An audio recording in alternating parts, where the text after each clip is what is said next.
नमस्कार दोस्तों, मैं हूं अंजना और आप देख रहे हैं देश का सबसे लोकप्रिय डिजिटल चैनल सब न्यूज। देश की हर छोटी से बड़ी खबर, नेता से कार्यकर्ता तक, प्रशासन से राजनीति तक, पहाड़ से मैदान तक की हर खबर पर सब न्यूज की नजर। आइए देखते हैं आज की बड़ी खबर।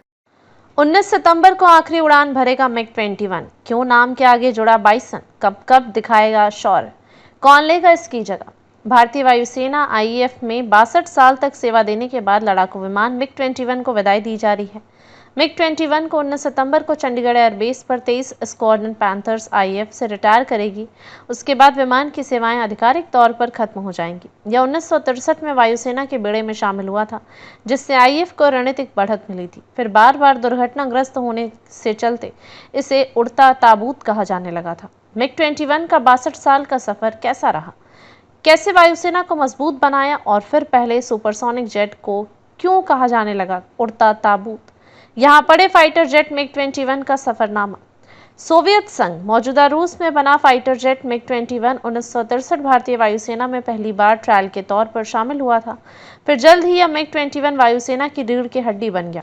यह भारत का पहला सुपरसोनिक फाइटर जेट था, यानी आवाज की गति से भी तेज स्पीड 332 मीटर प्रति सेकंड उड़ान भर सकता था, इसलिए इसे सुपरसोनिक जेट कहा जाता था। उस समय यह विमान भारत की हवाई ताकत का प्रतीक था।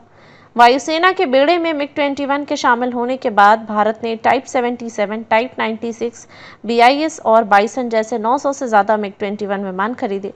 मिग-21 जेट ने 1965 के भारत पाकिस्तान युद्ध, 1971 भारत पाकिस्तान युद्ध, बांग्लादेश मुक्ति संग्राम और 1999 में कारगिल युद्ध में दुश्मन को मात देने में अहम भूमिका निभाई।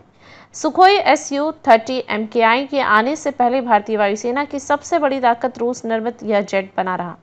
1965 का भारत पाक युद्ध मिग-21 ने पहली बार जंग में हिस्सा लिया। पाकिस्तानी वायुसेना में शामिल अत्याधुनिक अमेरिकी लड़ाकू विमानों को कड़ी टक्कर दी। 1971 का भारत पाक युद्ध, पूर्वी पाकिस्तान और बांग्लादेश की आज़ादी में मिग-21 ने अहम भूमिका निभाई। इसने पाकिस्तानी ठिकानों पर सटीक हमले किए और घुटने टेकने को मजबूर करने में अहम भूमिका निभाई। 1999 का कारगिल युद्ध, रात में उड़ान भरकर दुश्मन के ठिकानों की पहचान की और उस समय पायलटों ने साधारण GPS और स्टॉप वॉच के सहारे हमले किए थे।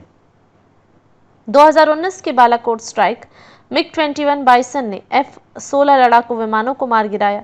ग्रुप कैप्टन अभिनंदन वर्धमान ने यह कारनामा किया था। 2025 का ऑपरेशन सिंदूर, पहलगाम आतंकी हमले के जवाब में चलाया गया ऑपरेशन सिंदूर मिग-21 का आखिरी बड़ा अभियान है।